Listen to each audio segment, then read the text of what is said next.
जय हिंद दोस्तों। आज हमारा टॉपिक है राष्ट्रपति, या कह सकते हैं कि आज हमारा टॉपिक है राष्ट्रपति का चुनाव।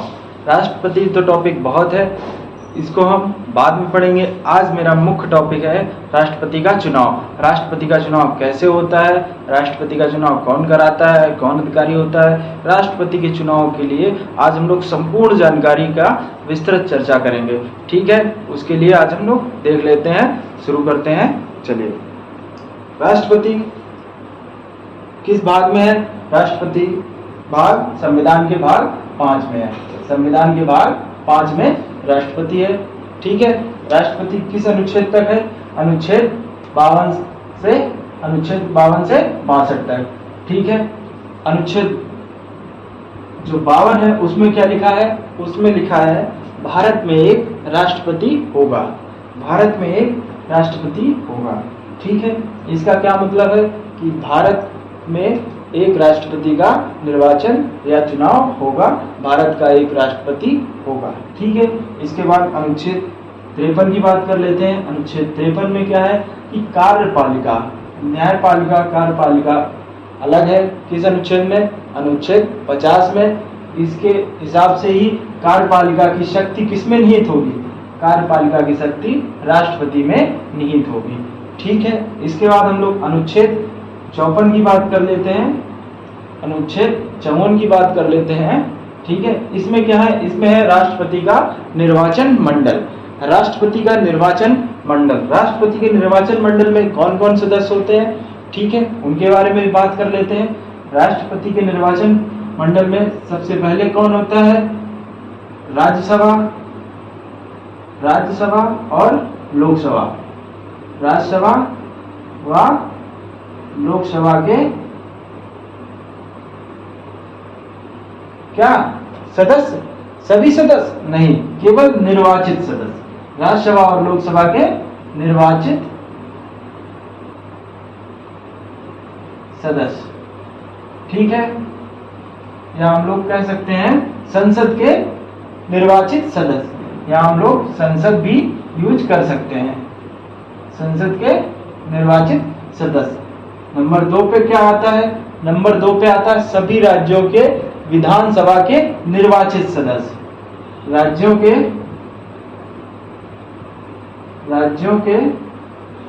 विधानसभा के निर्वाचित सदस्य। ठीक है, ये तो मूल संविधान में थे, ये 2 चीजें मूल संविधान में थी। तीसरी एक और जोड़ा गया है। तीसरा ये कब जोड़ा गया? ये 17वें संविधान संशोधन 1992 को जोड़ा गया है। ठीक है, ये 17वें संविधान संशोधन 1992 को जोड़ा गया। क्या जोड़ा गया? दिल्ली और पुडुचेरी, दिल्ली व पुडुचेरी,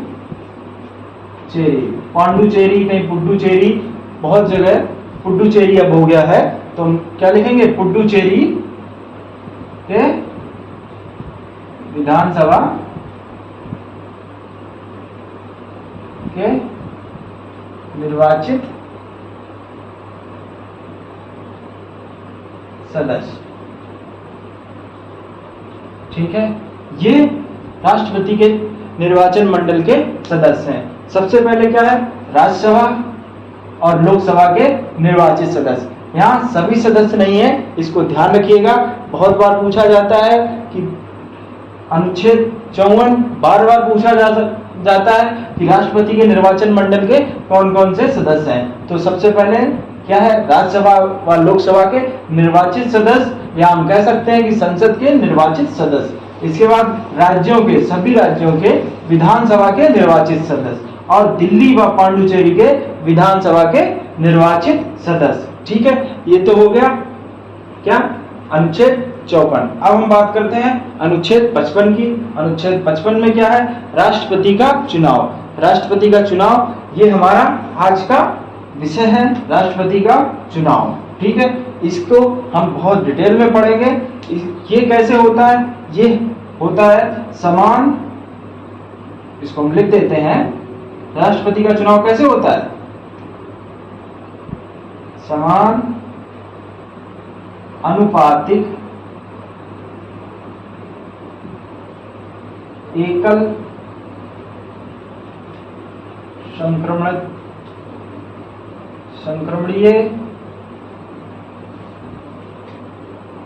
संक्रमणीय गुप्त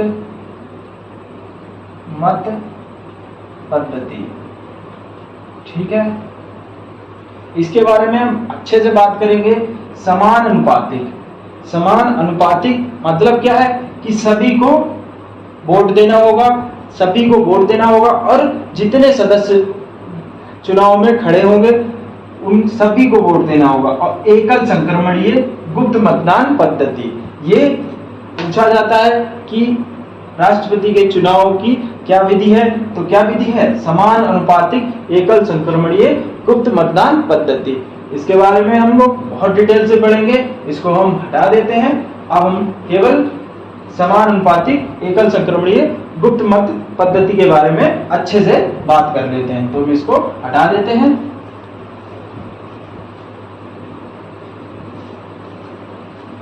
अब हम बात करेंगे इसकी राष्ट्रपति के चुनाव की, ये कैसे होता है। वर्तमान में हमारे राष्ट्रपति का चुनाव हो रहा है, आज हम समझेंगे कि राष्ट्रपति का चुनाव कैसे होता है। ठीक है, तो राष्ट्रपति का चुनाव कैसे होता है?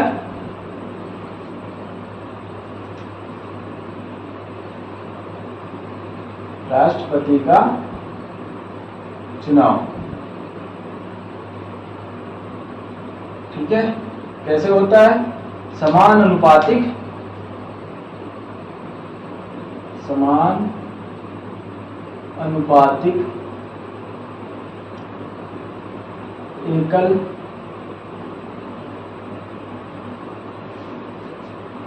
एकल संक्रमणीय गुप्त मत पद्धति। ठीक है, ये क्या होता है इसके बारे में हम लोग डिटेल में चर्चा करेंगे। ठीक है, समान अनुपातिक एकल संक्रमणीय गुप्त मतदान पद्धति। ठीक है, इसमें क्या होता है? इसमें जो मतदाता होते हैं, इसमें क्या होता है? इसमें आज वर्तमान में कौन कौन खड़ा है? सबसे नंबर 1 पे क्या है? द्रौपदी मुर्मू। ठीक है, और दूसरे नंबर पे कौन है? यशवंत सिन्हा। ठीक है, ये 2 लोग खड़े हैं। ठीक है, ये 2 लोग खड़े हैं, इनको कैसे वोट देना है? इनको समान अनुपातिक एकल संक्रमणीय गुप्त मत पद्धति के द्वारा वोट देना है। तो इसमें क्या होता है? इसमें ये इलेक्ट्रॉनिक मशीन से नहीं होता है, ये कभी भी इलेक्ट्रॉनिक मशीन से नहीं होगा। किससे होगा? ये ना ही वोटिंग मशीन से होगा, ये हमेशा जो वोटिंग बॉक्स होता है उससे होता है। इसमें मत पत्रों का उपयोग किया जाता है। मत पत्र कैसे होते हैं? एक हरे रंग के होते हैं और एक नीला रंग का होता है।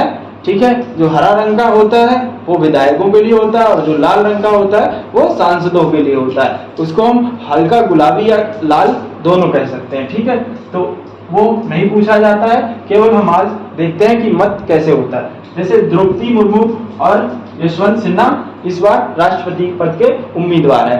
ठीक है, इनकी बात कर लेते हैं कि इनको कैसे दिया जाता है। ठीक है, ये मतपत्र हो गया।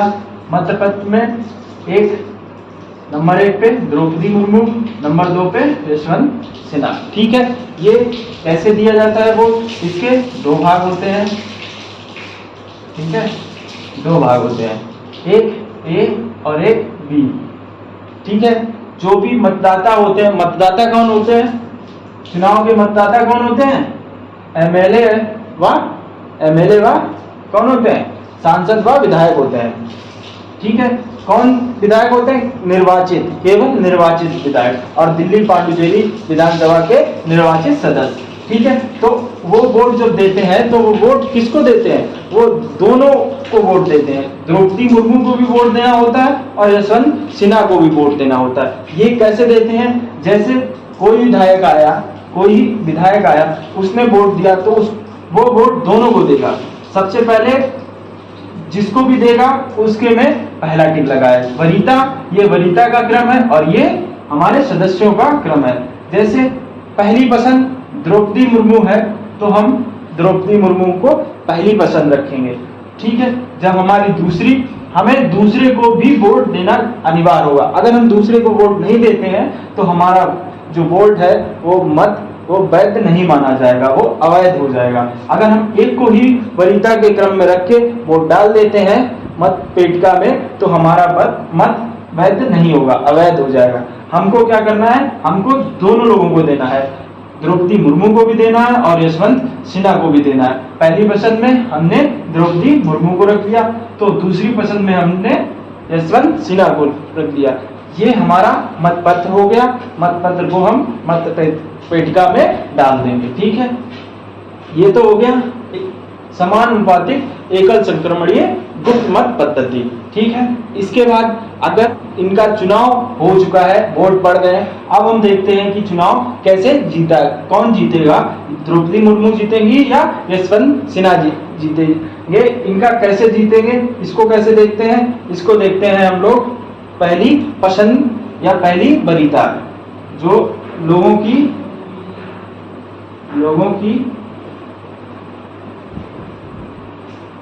पहली पसंद, इसको वरीयता भी लिख सकते हैं, पहली वरीयता प्लस न्यूनतम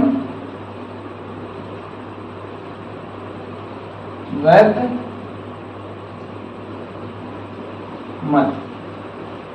ठीक है, न्यूनतम वैध मत और लोगों की पहली पसंद वरीयता के हिसाब से राष्ट्रपति का चुनाव होता है। राष्ट्रपति के चुनाव में कौन जीत रहा है इसका निर्धारण होता है। ठीक है, इसको हम देख लेते हैं ये कैसे होता है, ये कैसे निकाला जाता है, ये देख लेते हैं।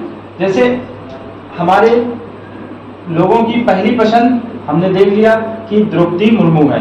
द्रौपदी मुर्मू को लगभग मिल गए 40% वोट, 40% वोट द्रौपदी मुर्मू को मिल गए, या बदल जाएगा 60% द्रौपदी मुर्मू को मिल गए और 40% यशवंत सिन्हा को मिल गए। पहली पसंद कौन हो गया, पहली पसंद हमारी द्रौपदी मुर्मू हो गई, द्रौपदी मुर्मू विजयी हो जाएगी। और न्यूनतम वैध मत, न्यूनतम वैध मत कितना होता है, न्यूनतम वैध मत 50% प्लस 1 होता है। ये पूछा जा चुका है कि न्यूनतम वैध मत का क्या फार्मूला होता है, इसका फार्मूला होता है 50% प्लस 1, मतलब 50%। जैसे मान लिया जाए कि 100 लोग थे, 100 विधायक और सांसद मिला के 100 लोग राष्ट्रपति के चुनाव के मतदाता हैं। कितने लोग हैं, 100 लोग। 100 लोगों में अगर 100 लोग वोट दे रहे हैं, पहली पसंद को इन्होंने 60% वोट दिए और दूसरी पसंद को इन्होंने 40% वोट दिए। ठीक है, 40% और 60% वोट दिया तो 40% विजयी हो जाएगा। ये कितना हो गया, ये विजयी हो गया 60% के हिसाब से। अगर हमने देख लिया कि ये हमारा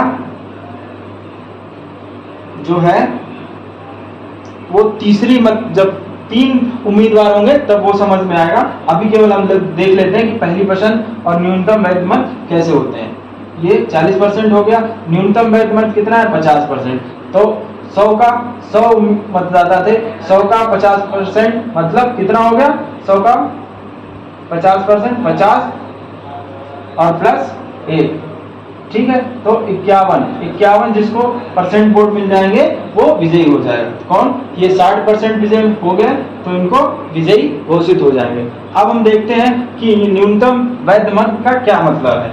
ठीक है, इसको हम हटा देते हैं। अब हम न्यूनतम वैध मत को अच्छे से, अभी समझ में नहीं आया होगा पर अब हम अच्छे से और समझ लेते हैं कि न्यूनतम वैध मत क्या होते हैं। ठीक है,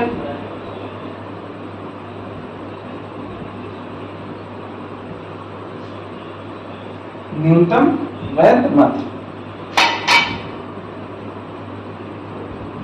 न्यूनतम वैध मत, ये क्या होता है? ये होते हैं 50 प्लस 1। ये कैसे निकाले जाते हैं? ये निकाले जाते हैं कुल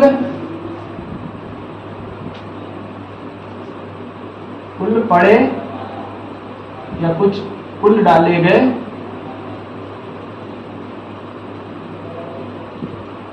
वैध मत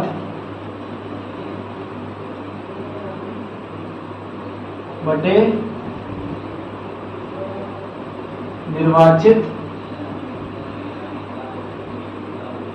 राष्ट्रपति प्लस 1 और इसका प्लस 1। ये होता है फॉर्मूला। ये फॉर्मूला होता है किसका? न्यूनतम वैध मतों का। ये कैसे निकाले जाते हैं? हमने मान लिया था कि 100 मतदाता हैं। 100 मतदाता अगर हैं, 100 मतदाता है अगर हैं, 100 मतदाता राष्ट्रपति के चुनाव में हैं, तो कैसे होंगे? कुल डाले गए वैध मत। तो 100 मतदाता है तो 100 वोट डाले जाएंगे। 100 वोट डाल दिए गए। निर्वाचित राष्ट्रपति, निर्वाचित राष्ट्रपति क्या? कितने भी उम्मीदवार खड़े हों, निर्वाचित तो एक ही होगा, चाहे 10 हो, चाहे 5 हो, चाहे 2 हो, निर्वाचित तो एक ही होगा। तो हम क्या लिख सकते हैं? 1 और प्लस 1, प्लस 1। ठीक है, ये कितना हो गया? इसको हम 2 लिख सकते हैं। ठीक है, इसको हम 100 बटे 2 और ये जो प्लस 1 इसको हम लिख सकते हैं। क्या हो गया? 50 और प्लस 1 51। तो क्या हो गया? 51। वही 50 प्लस 1% ये वैध मतों का मूल्य होता है। ठीक है, तो जिसको 51% या 51 मत जिसको मिल जाएंगे 100 में से, वही न्यूनतम वैध मत प्राप्त कर लेगा। ये तो समझ में आ गया होगा। अब हम आगे देख लेते हैं, इसको हटा देते हैं। दूसरी पसंद या दूसरी वरीयता के हिसाब से भी देख लेते हैं कि दूसरी वरीयता या जो वैध मत है वो कैसे निकाले जाते हैं। वैध मतों का कहाँ? पहले तो पहली पसंद देख लेते हैं। जो पहली पसंद होगा या जो जिसको हम सबसे ज्यादा पसंद करेंगे पहली बार में, वो विजयी होगा। और कुल वैध मतों, कुल न्यूनतम वैध मत, या हम कह सकते हैं न्यूनतम वैध मत कैसे होते हैं, उनको भी हम देख लेते हैं डिटेल से उदाहरण के हिसाब से। जैसे अब राष्ट्रपति के चुनाव में 3 उम्मीदवार हैं, एक ए, एक बी और एक सी। ठीक है, ये 3 उम्मीदवार हैं। ठीक है, अगर इनको हम देख लेते हैं कि ए को 40% लोगों ने वरीयता दी। ठीक है, ए को 40% लोगों ने वरीयता दी, बी को 35% और सी को 25%। ठीक 25% वरीयता दी। ठीक है, तो अब हम क्या लिख सकते हैं कि राष्ट्रपति का क्या था? पहली पसंद समान अनुपातिक एकल संक्रमणीय गुप्त मतदान पद्धति। ठीक है, उसके हिसाब से पहली वरीयता के हिसाब से तो ए तो विजयी हो गया, ए विजयी हो गया। लेकिन क्या ये न्यूनतम वैध मत प्राप्त करता है? न्यूनतम वैध मत प्राप्त कर लिए इसने। क्या ये 50 प्लस 1 का जो न्यूनतम वैध मत है क्या इसने प्राप्त कर लिए? इसको तो 40% वोट मिले। फिर क्या होगा? फिर देखा जाएगा कि जो सी उम्मीदवार है, जो न्यूनतम, जिसको सबसे कम वोट प्रतिशत मिला है, उसके वोटों को इन 25% वोटों को क्या किया जाएगा? इन दोनों के हिसाब में बांट दिया जाएगा। ये सी का जो 25% पहली वरीयता के हिसाब से जो वोट मिला, इसको बांट दिया जाएगा। इसको कैसे बांटा जाएगा? इसको क्या समान रूप से बांटा जाएगा? ऐसा नहीं है। इसको दिमाग में आ रहा होगा कि इसको कैसे बांटा जाएगा। इसको ऐसे बांटा जाएगा, इसको बहुत ध्यान से सुनिएगा। जैसे ये 25% लोग जो हैं, 25% लोग जो ए को सी को वरीयता दी है, इन्होंने पहली पसंद सी को, जैसे 25% लोगों ने सी को पहली वरीयता दी है। ठीक है, सी को पहली वरीयता दी है। फिर बी को इन्होंने दूसरी वरीयता दी है और ए को कैसी दी है? तीसरी वरीयता। तो क्या होगा? फिर इसके बाद एक वोट ये हो गया। फिर 25% लोगों में सी बी ए को, सी को पहली पर्सन वरीयता दी है क्योंकि तभी तो ये सी में जुड़ाएगा, ठीक है। फिर इसने क्या किया, इसने बी में सी तीसरी वरीयता दी है और ए को दूसरी वरीयता दी है। ए को क्या दी है, दूसरी वरीयता, ठीक है। ये क्रम से बांट लिया हमने,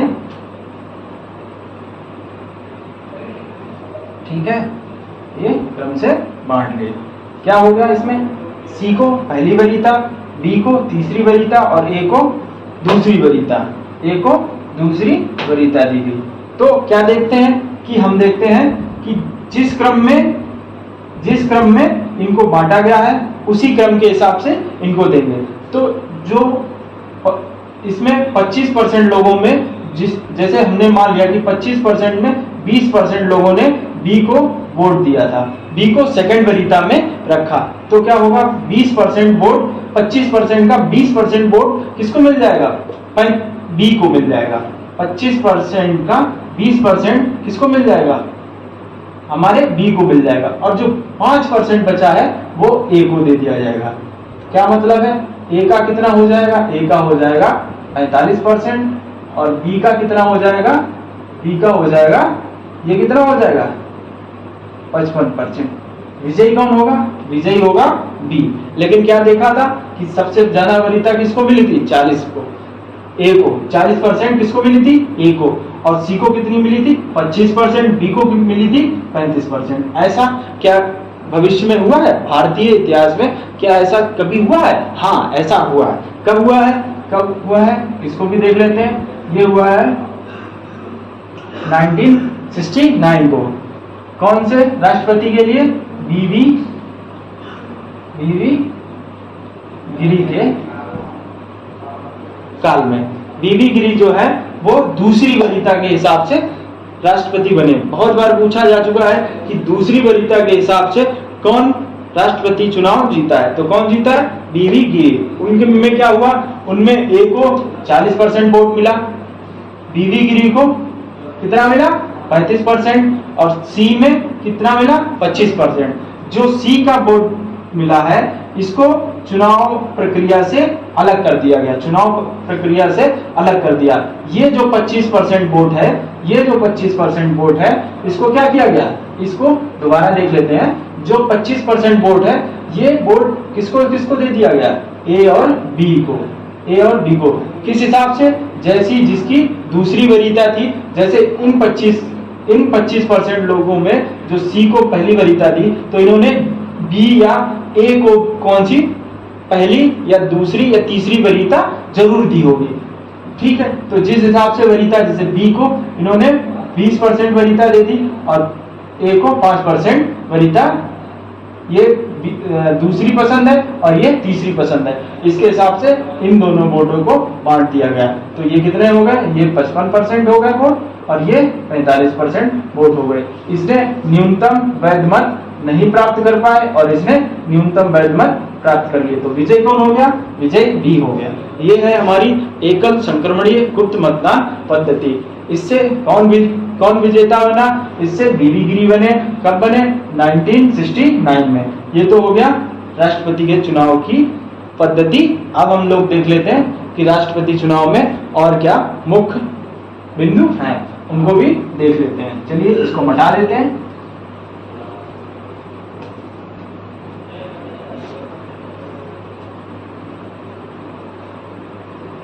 अब हम बात करते हैं कि चुनाव हो गया है, वर्तमान में चुनाव हो गया है। अब न्यूज़पेपर में आएगा कि द्रौपदी मुर्मू, हम द्रौपदी मुर्मू को ही विजय क्यों घोषित करते हैं, क्योंकि अधिकतर ऐसा हुआ है कि जिसकी सत्ता होती है उसी के समर्थक का प्रत्याशी राष्ट्रपति बनता है, ठीक है। ये होता है क्यों, क्योंकि उसी की ज्यादा से ज्यादा राज्यों में सरकार होती है और उसी के विधायक और सांसद होते हैं, इसीलिए उसी के उम्मीदवार या उसी का समर्थक जो होता है वही राष्ट्रपति का चुनाव जीत जाता है। अब हम देखते हैं कि जैसे न्यूज़पेपर में लिख के आता है, लिख के आएगा भी, आप लोग देखेंगे कि द्रौपदी मुर्मू को, द्रौपदी ऐसा लिखा आएगा द्रौपदी मुर्मू को 7,80,000 मूल मतों से विजयी घोषित किया गया। ठीक है, यह लिख के आएगा या लिख के आएगा यशवंत सिन्हा को 7,80,000 मूल मतों से विजयी घोषित किया गया। अब हम लोग सोचेंगे कि ये 7,80,000 कहां से आ गया, ये कहां से आ गया, जबकि विधायक और सांसद कितने हैं? 28 राज्यों के विधायक और जो हमारी संसद है जिसमें राज्यसभा और लोकसभा है उसके निर्वाचित सदस्य वोट ही डालते हैं मतदाताओं, राष्ट्रपति की मतदाताओं सूची में कौन कौन है? केवल जो हमने राज्यसभा या संसद बोल सकते हैं उसके निर्वाचित सदस्य और सभी विधानसभाओं के निर्वाचित और दिल्ली व पुडुचेरी के विधानसभा के निर्वाचित सदस्य, ये तो मतदाता है। तो ये कैसे आता है कि इतने मूल मतों से विजयी हुआ, इतने मूल मतों से विजयी हुआ, इसको हम देख लेते हैं ये किस हिसाब से मूल मत निकाले जाते हैं। तो हम सीधे से बात कर सकते हैं कि मूल मत। अब हम लोग मूल मत की बात कर लेते हैं। मूल मत में क्या होता है कि इसमें सभी राज्यों के विधायकों के मूल मत है या विधानसभाओं के सदस्यों के अलग अलग मूल मत होते हैं। तो सबसे पहले मूल मत निकालते हैं, कैसे उसको देख लेते हैं कि मूल मतों का कितना, मतों का मूल्य कितना होता है वो हम कैसे निकालते हैं। उसका सूत्र है कि 1971 की जनसंख्या, जिस भी राज्य का मूल मत निकालेंगे उस राज्य की 1971 की जनसंख्या लिखेंगे, जनसंख्या। ठीक है, बटे क्या करेंगे, उस राज्य के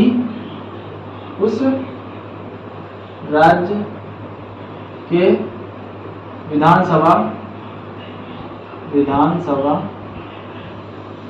के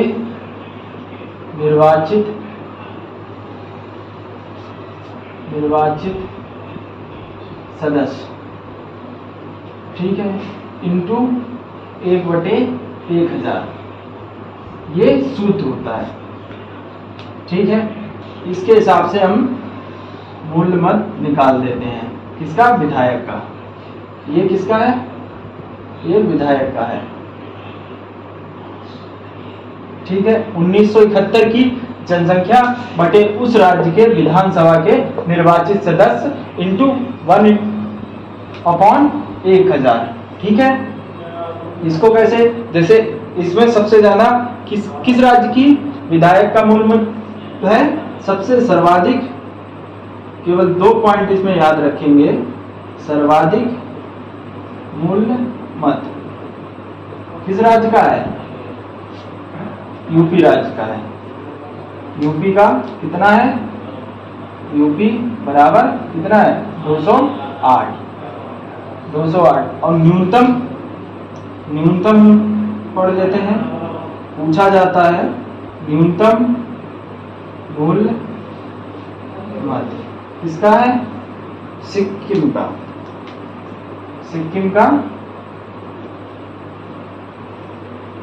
सिक्किम का कितना है? केवल 7। तो कैसे निकाला जाता है विधायक का मूल मत? माफ करिएगा, मूल जो मत है वो कैसे निकाला जाता है? 1971 की जनसंख्या बटे उस राज्य की विधानसभा के निर्वाचित सदस्य इंटू 1/1000। इससे हम लोग मत मूल्य निकाल लेते हैं। सर्वाधिक मत मूल्य किस राज्य का है? यूपी का है। कितना है? 208। न्यूनतम किसका है? सिक्किम का 7। अब हम सांसद का भी देख लेते हैं। जो सांसद होते हैं सभी सांसदों का एक ही जो मत मूल्य होता है वो कितना होता है? वो एक ही होता है। वो कितना होता है उसके बारे में भी देख लेते हैं और कैसे निकाला जाता है उसको भी देख लेते हैं। अगर हम बात करना चाहते हैं कि 1971 की जनसंख्या क्यों लिखी, 1971 की जनसंख्या इसलिए लिखी गई है कि 1971 की जनसंख्या अगर ना लिखी जाती तो आज ये इसी हिसाब से सबके जो मत मूल्य है वो बढ़ता जाता। बढ़ता कैसे जाता कि जैसे आज की जनसंख्या हम लिख सकते हैं 2021 की जनसंख्या, तो हर राज्य क्या करता, हर राज्य अपनी जनसंख्या को बढ़ाता। हर क्यों बढ़ाता? क्योंकि उस राज्य को अपना जो मत मूल्य है वो बढ़ाना होता हो, तो बढ़ाना होता, इसलिए हर राज्य की जनसंख्या बढ़ती जाती और जनसंख्या हमारा एक विस्फोट हो जाता। इसलिए क्या किया गया कि जनसंख्या को नियंत्रण करने के लिए 1971 की जनसंख्या को आधार वर्ष माना गया। ठीक है, इसके बारे में ज्यादा डिटेल में नहीं जाते हैं, ये केवल एक समझाने के लिए बता दिया है। अब हम लोग सांसद की भी निकाल के देख लेते हैं। अब हम सांसद का भी देख लेते हैं कि सांसद का कैसे निकाला जाता है। तो सांसद का मत मूल्य कैसे निकालते हैं, इसको भी देख लेते हैं। ये सबका समान होता है, कितना होता है, ये 708 होता है। सभी सांसदों का जो मत मूल्य है वो कितना होता है, 708। ये कैसे निकाला जाता है, ये सभी राज्यों के विधानसभा के सदस्यों के मत मूल्य का योग बटे क्या होता है, संसद के निर्वाचित सदस्यों की संख्या। इसको भी समझ लेते हैं, क्या है कि सभी राज्य मतलब 28 राज्यों के और दिल्ली व पांडिचेरी के विधानसभा के सदस्यों, जितने भी सदस्य हैं उन सभी सदस्यों के मत मूल्यों का योग। 28 राज्य और 28 राज्य प्लस कितना, जो दिल्ली और पांडिचेरी जो विधानसभा है उनके सभी सदस्यों का क्या करेंगे, मत मूल्य का योग बटे क्या करेंगे, संसद के निर्वाचित सदस्यों की संख्या। इसको करेंगे तो कितना आएगा, 708। ये सभी सांसदों का क्या होता है, मत मूल्य बराबर होता है। तो कितना हो गया, 708। अब हम लोग और भी राष्ट्रपति के चुनाव के बारे में देख लेते हैं कि कितने अनुमोदक होते हैं, पहले कितने अनुमोदक होते थे, या कोई भी विवाद हो जाता है तो उसका निपटारा कौन करता है, इसको हम हटा देते हैं, उसके बारे में भी बात कर लेते हैं। ठीक है, जैसे अब कि इसका चुनाव कौन करवाता है, इसका चुनाव कौन करवाता है उसके बारे में भी हम देख लेते हैं। चुनाव कौन करवाता है, इसका चुनाव करवाता है केंद्रीय निर्वाचन आयोग। केंद्रीय निर्वाचन आयोग क्या करवाता है, केंद्रीय निर्वाचन आयोग चुनाव करवाता है। ठीक है, ये राष्ट्रपति का चुनाव करवाता है। इसके बाद हम देख लेते हैं कि जैसे चुनाव में कोई विवाद हो गया तो उसका विवाद को सुनता कौन है, उसको भी हम देख लेते हैं।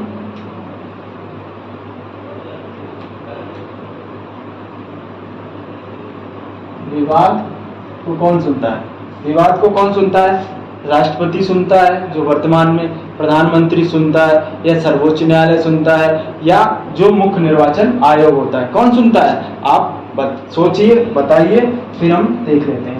इसका विवाद कौन सुनता है, इसका विवाद सुनता है सर्वोच्च न्यायालय।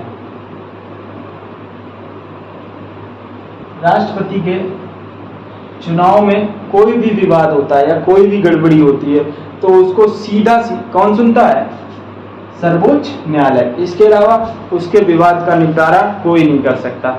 उसके विवाद का निपटारा ना प्रधानमंत्री कर सकते हैं, ना खुद राष्ट्रपति कर सकते हैं, ना ही क्या केंद्रीय निर्वाचन आयोग। उसको केवल कौन सुनेगा? उसको केवल सर्वोच्च न्यायालय सुनेगा। ठीक है, इसको हम और देख लेते हैं कि अनुमोदक कितने होते हैं, उसके बारे में भी बात कर लेते हैं।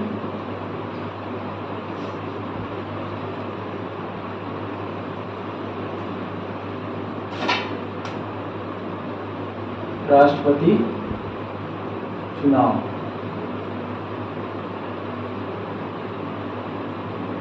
इसके अनुमोदक होते हैं और प्रस्तावक होते हैं।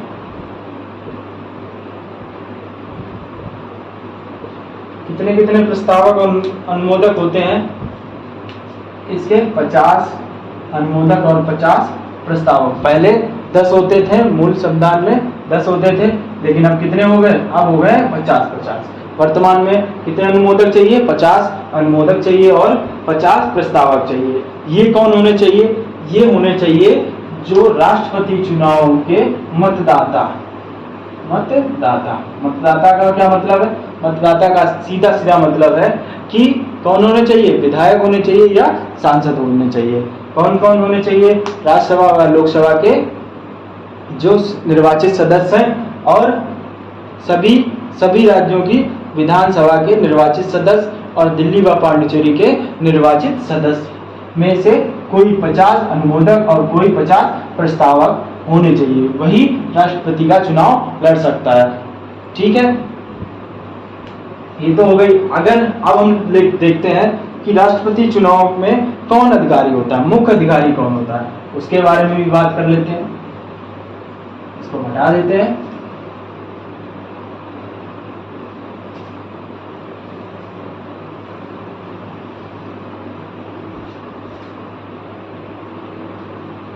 मुख्य चुनाव अधिकारी कौन होता है? मुख्य चुनाव अधिकारी कौन होता है? मुख्य चुनाव अधिकारी होता है, हम बोल सकते हैं या हम ऑप्शन दे सकते हैं, मुख्य चुनाव अधिकारी में क्या लोकसभा का अध्यक्ष हो सकता है, या लोकसभा का महासचिव हो सकता है, या केंद्रीय निर्वाचन आयोग का मुख्य जो निर्वाचन आयुक्त है वो हो सकते हैं, या इनमें से कोई नहीं हो सकता। तो सोचिए और बताइए क्या हो सकता है। इसका मुख्य निर्वाचन अधिकारी क्या होता है? ये होता है लोकसभा का महासचिव। ये क्या होता है? मुख्य निर्वाचन अधिकारी होता है। ये बारी बारी होता है, कभी क्या होता है? कभी राज्यसभा का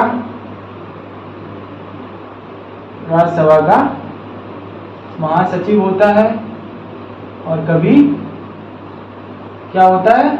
लोकसभा का महासचिव। ये बारी बारी क्रम में होते हैं, कभी लोकसभा का होता है, कभी राज्यसभा का महासचिव जो होता है राष्ट्रपति के चुनाव का मुख्य चुनाव अधिकारी होता है। ठीक है, इसके बारे में भी बात कर लेते हैं। और लोकसभा का जो महासचिव होता है, इसकी नियुक्ति कौन करता है? ये भी क्वेश्चन पूछा जा चुका है कि लोकसभा का जो महासचिव होता है, इसकी नियुक्ति कौन करता है? राष्ट्रपति करता है, प्रधानमंत्री करता है, या मुख्य जो चुनाव या केंद्रीय निर्वाचन आयोग करता है? कौन करता है इसका जो, या लोकसभा का अध्यक्ष करता है?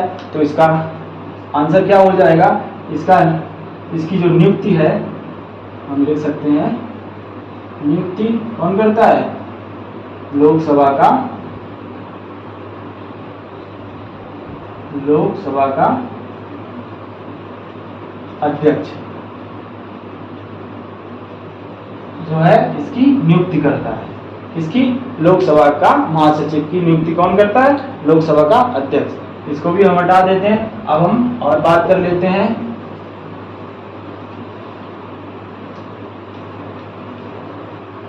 अब हम बात कर लेते हैं जमानत राशि। जमानत राशि क्या होती है? सुना होगा आपने कि जमानत राशि जब्त हो जाती है। जमानत राशि जब्त करने का क्या क्राइटेरिया होता है?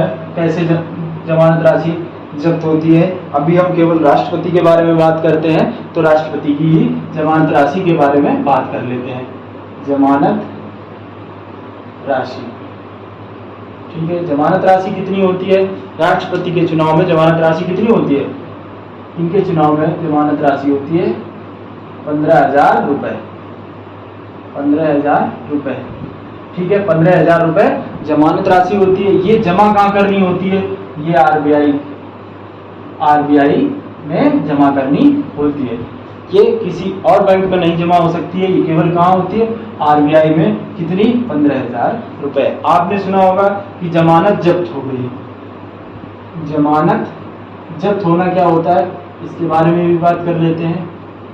जैसे कुल मत जो पढ़ते हैं उसका आपको अगर 1/6 मत भी प्राप्त नहीं होता है तो आपकी जमानत जब्त हो जाएगी और आपका पैसा नहीं मिलेगा। इसको क्या लिख सकते हैं कि कुल मतों का 1/6 भाग भी ना मिले तो जमानत जब्त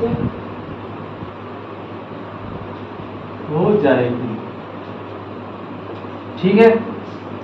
तो हम देख लेते हैं कि राष्ट्रपति के चुनाव में कितनी जमानत राशि होती है? 15,000 रुपये।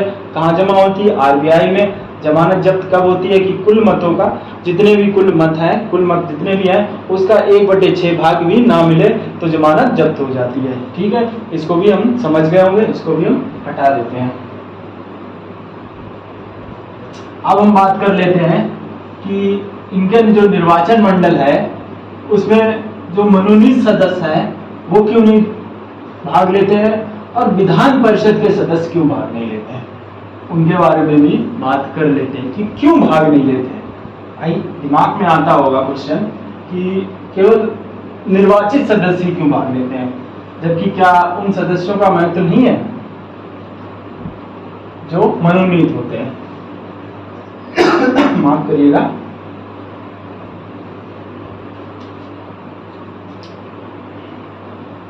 हम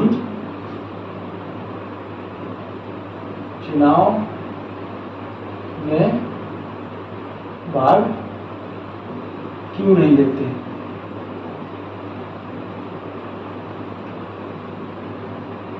क्या देख लेते हैं। मनोनीत सदस्य और एक विधान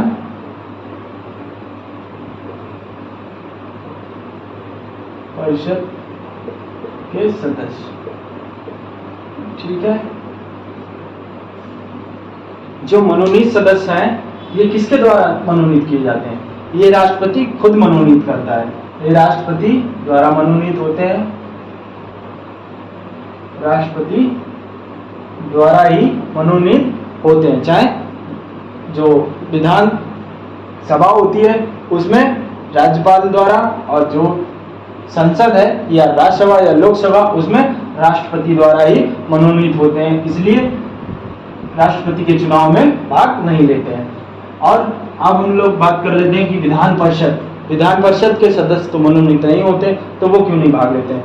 विधान परिषद वर्तमान में कितने राज्यों में है? केवल 6 राज्यों में। 6 राज्यों में कमेंट करके आप लोग बताएंगे किन किन राज्यों में विधान परिषद है। तो जो 6 राज्यों में विधान परिषद है तो इसकी वजह से क्या होता है कि 6 राज्यों का ही वर्चस्व विधान परिषद कितने राज्यों में? 6 राज्यों में। जो 6 राज्यों में विधान परिषद है इन राज्यों का वर्चस्व बढ़ जाएगा, इन राज्यों का राष्ट्रपति चुनाव में वर्चस्व बढ़ जाएगा और असमानता फैल जाएगी। क्या फैल जाएगी? हर प्रदेश के लिए या हर राज्य के लिए असमानता